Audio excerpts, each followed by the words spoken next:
فاكر أول مرة جيت هنا كان المكان مجرد أرض، وسكتنا كانت رسمة كبيرة على ورق.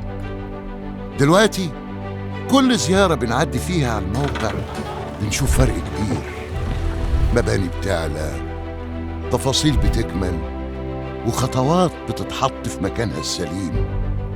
سولي كوست في الكيلو 82 من أول يوم، وإحنا ما وعدناش بحاجة إلا وبدأنا فيها.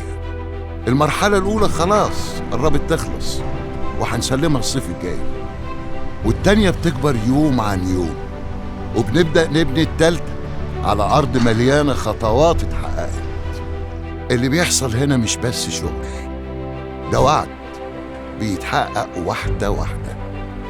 صوت العمال، ريحة الأسمنت، ونبض الحديد في كل طوبة، كل حاجة بتقول إن في حاجة كبيرة بتحصل بجد.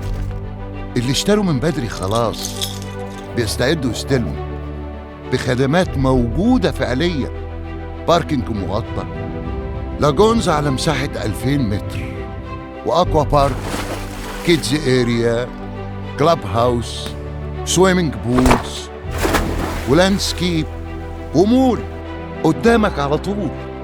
اللي فاتك في سولي كوست مرحلتين، ما تضيعش التالتة. سولي كوست الساحل اللي نفسك فيه واكتر.